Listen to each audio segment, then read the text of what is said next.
Alors hier, la prestation des Parisiens est à l'image du début de saison, sans maîtrise, en s'en remettant aux individualités, et l'une d'entre elles, de ces individualités, apparue particulièrement absente, c'est Lionel Messi. Alors le PSG a-t-il fait une erreur en prenant Lionel Messi? Appelez-nous au 32-16 pour en débattre. Jérôme.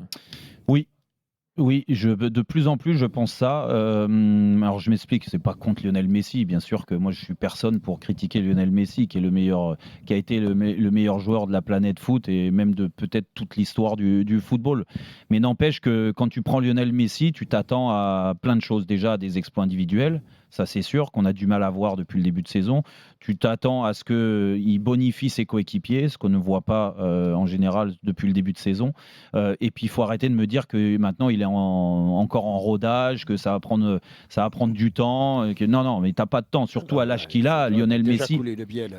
Non, Lionel Messi, tu n'as pas le temps.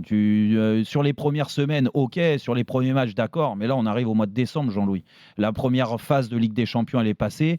On peut dire que sur les 5 matchs de Ligue des Champions, le PSG s'en sort très, très, très bien d'être déjà qualifié à un match de la fin. Et ça, on les félicite pour ça. Mais avec énormément de réussite, je cesse de le dire, dans un groupe qui n'était pas groupe, contrairement à ce que peuvent dire les joueurs hier encore, le groupe le plus relevé de la Ligue des Champions. Et on est déçu du niveau de certaines équipes en Ligue des Champions. C'est quand même rare, mais c'est bien de le noter, que ce soit dans le groupe du PSG ou dans les autres groupes aussi.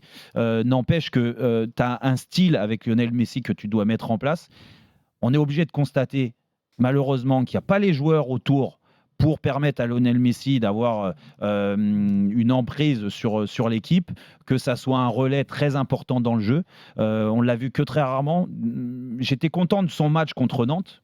Oui. Mais dans un rythme différent, face à en Ligue 1, c'est toujours pareil. Dans un rythme où c'est un peu plus élevé, quoi. Qu'hier, c'était pas le plus beau rythme de la Ligue des Champions, le rythme le plus élevé.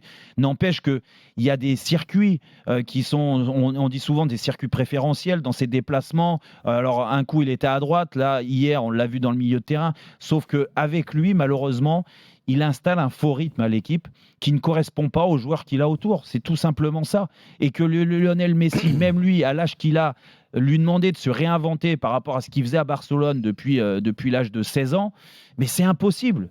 Tu es obligé de faire avec. Et je pense que les dirigeants du Paris Saint-Germain ne se sont pas rendus compte que quand tu prends Lionel Messi, en effet, il faut avoir des joueurs autour qui vont dans son sens, qui vont dans son tempo, qui lui permettent de briller, qui lui permettent de faire moins d'efforts défensifs que d'autres joueurs. Hier, c'est pas possible. Quand tu as 3 joueurs, Mais toi, tu dis que c'est que la faute autour. C'est pas la faute de Messi. Je pense qu'il n'y a qu'un joueur au PSG qui peut permettre à Messi d'évoluer à un bon niveau.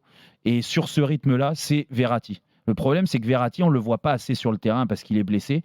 Et qu'un seul joueur au milieu de terrain, c'est pas suffisant. Il faudrait qu'il y en ait 2 ou 3. Mais quand tu joues avec Paredes, avec Gay, avec Herrera, avec Danilo, franchement, c'est impossible de voir un jour l'impact intéressant d'un Lionel Messi.